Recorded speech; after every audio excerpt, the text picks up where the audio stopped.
You ask Tiger to calculate. This deals with long subtraction. The final result is 7,362. Let's solve it step by step. Rewrite the numbers from top to bottom, aligned by their place values. Subtract the numbers using long subtraction method.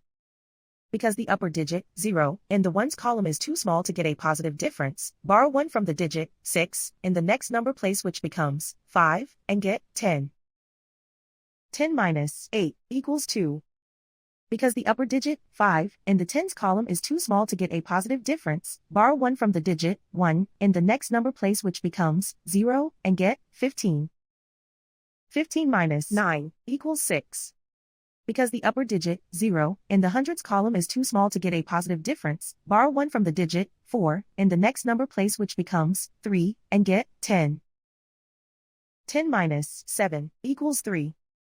Because the upper digit, 3, in the thousands column is too small to get a positive difference, borrow 1 from the digit, 1, in the next number place which becomes 0, and get 13. 13 minus 6 equals 7. Write 0 in the 10,000s place. And so the final result is 7,362.